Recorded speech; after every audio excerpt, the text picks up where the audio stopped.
Nagkaharap na sa isang pulong ang inirereklamo opisyal ng barangay at ang mga menor de edad na nag-aakusa sa kanya ng pangmamaltrato. Pilit na itinanggi ng barangay XO ang paratang at ang Commission on Human Rights naman magsasagawa daw ng hiwalay na investigasyon. Narito ang aking report. Una po, pinagubad po nila ako dito. Kami lahat, pinagkukuryente kami. Nagmamakaawa na po kami, hindi niya pa rin kami tinitigilan. Dahil sa sumbong na yan, kung bakit ipinatawag sa isang closed door meeting sa tanggapan ng Marilal, Quezon City, ang Barangay Executive Officer o XO nito at 2 sa 4 na menor de edad na nag-aakusa sa kanya ng pangmamaltrato. We will just inquire on what really transpired. Meron bang nangyaring torture? Or talaga kung ano nangyari during the time that they were caught stealing. Bago ang pulong, isinumbong ng 4 na menor de edad na pinagbintangan silang magnanakaw ng Barangay XO na si Eleuterio Endoso matapos sila makapulot ng mga bakal at tornilyo malapit sa isang nabubulok na jeep noong Sabado. Dinala raw sila sa barangay hall kung saan sila kinuryente at sinikmuran umano ni Endoso at ng isang lalaki na kauniforme ng pulis. Pinasubo rin daw sa kanila ang mga nakuha nilang tornilyo. Nakapaupo ka na dyan o pinaupo ka? Napaupo na po. So, abang subo-subo ko yung bakal, nadura ko po dito. Sinusubo-subo mo yung? Bakal po. Bakal? Pinasubo sa'yo? Opo.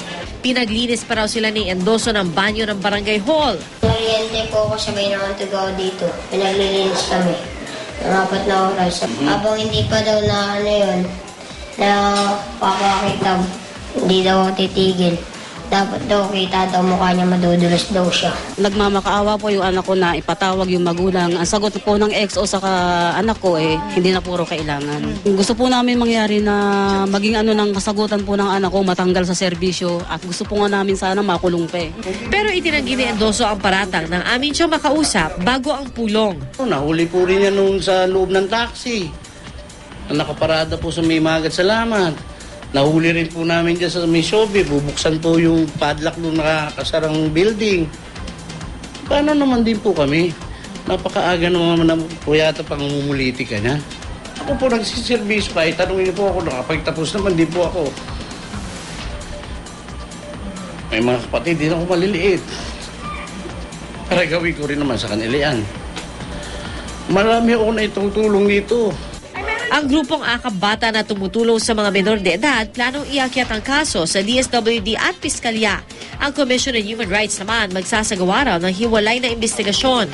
We'll be conducting our own investigation. After the findings, siyempre, pag yung nakita namin merong tinatawag na human rights violations committed against these children, we will endorse the case to the prosecutors. Handa rin daw ang DILG na imbestigahan ang insidente. Sana ho pumunta siya sa 8 na umaga sa opisina ko sa Krame.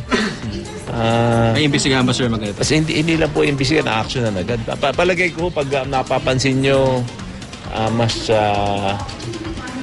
mas mabilis ho yung pagproseso ng mga ganitong pangyayari. Habang inimbestigahan ang insidente, pansamantala munang suspendido sa pag-XO si Endoso. So,